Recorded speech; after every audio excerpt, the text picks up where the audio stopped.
La première phrase que j'ai dite en sortant du coma, c'est « Est-ce que je suis chauve ?»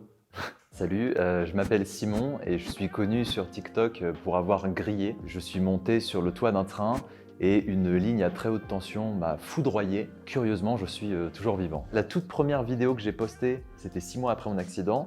C'était une vidéo de mes vacances où tout commençait bien, où je me filmais en train de monter une montagne avec des potes. Et ensuite, j'avais fait un montage avec un gros éclair. Et là, on me voyait en momie, comme ça, emmené avec un hélicoptère. Je trouvais ça très drôle. Et la vidéo a fait le buzz. C'était la première fois de ma vie que ça m'arrivait. C'est une histoire assez folle. Il y a 2 ans, je suis parti en Roumanie avec des potes pour faire une mission environnementale. On est parti dans un délire urbex, c'est-à-dire qu'on a vu une gare abandonnée et on s'est dit oh, ça pourrait être cool d'aller explorer ce truc-là.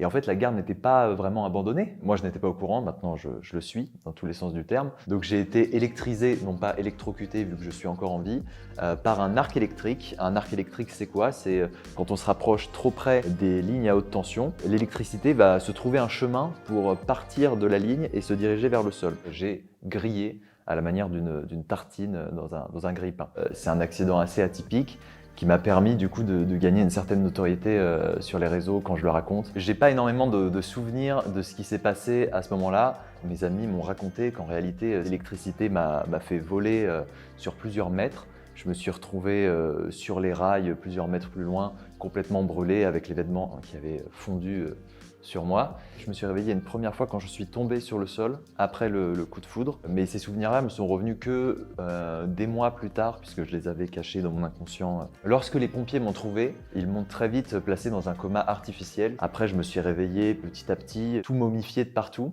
Et je me rends compte qu'il y a un énorme tube qui rentre à l'intérieur et qui me fait respirer ce sentiment de ne pas être libre de sa respiration, c'est-à-dire que c'est une machine qui me fait respirer. C'était le pire moment de ma vie. La première chose que j'ai vue, ça a été ma petite amie et ma maman qui étaient penchées au-dessus de moi et qui me disent « Ouais Simon, tu as eu un gros accident ».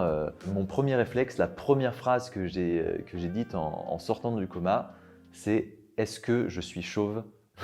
Ma petite amie m'a dit « Simon, tu es chauve, mais on s'en fout ». Et j'ai dit « Non, on s'en fout pas, putain, est-ce que tu vas toujours m'aimer si j'ai plus de cheveux ?» Donc j'ai un tas de cicatrices sur tout le corps, ce qui me donne un petit côté un peu Frankenstein. Genre j'ai plus de cicatrices que Luffy. Je suis un véritable pirate et ça me fait énormément plaisir. Mais il y en a bien une que je déteste particulièrement, c'est le trou que j'ai sur la tête, que j'essaye de cacher en m'attachant les cheveux. Mais là, j'ai un impact de la taille d'une pièce de 2 € comme ça, où les cheveux ne poussent plus et ça m'énerve. En dehors des cicatrices purement physiques et visuelles, il y a plein de choses au niveau interne qui me sont arrivées, d'autres séquelles. Notamment, j'ai des spasmes maintenant, genre je tremble très facilement. Si je ne vois pas mes jambes, je ne sais pas du tout où elles sont. Quand je dors, j'ai la couette sur mes jambes, donc pareil, je ne sais pas si j'ai les jambes croisées, si j'ai les jambes complètement écartées, si j'ai les jambes en l'air, tout ça. Donc c'est mystère, quoi. J'essaye de me concentrer et comme j'ai quand même le sens du toucher, je peux avoir certains repères, mais en réalité, dans les faits, si je ne regarde pas mes jambes, je me casse la gueule.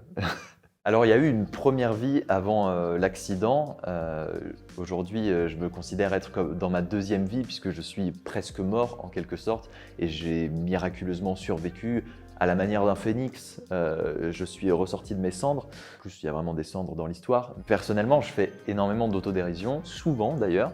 Des gens dans les commentaires de mes vidéos disent « Mais arrêtez, on peut pas en rire, vous voyez, c'est pas drôle, genre le gars il est handicapé, tout ça ». À ces gens-là, je leur réponds « Wow, calmos, moi je vous donne le droit d'en rire, j'en rigole moi aussi. J'ai déjà dit que je m'étais fait cramer, que j'étais au courant, que j'avais eu un coup de foudre, que j'étais le plus branché, que j'étais l'homme le plus chaud de ta région. J'ai envie que ça soit quelque chose de léger, de drôle, une histoire assez dingue qui m'est arrivée. Je suis parti de l'hôpital de Lyon alité.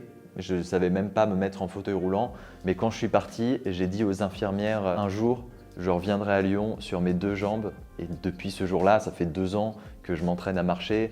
Et pour le moment, j'ai une canne, mais bientôt, j'aimerais m'en séparer et je débarquerai à Lyon sur mes 2 jambes et j'irai voir les infirmières et je ferai « Oh, alors ?»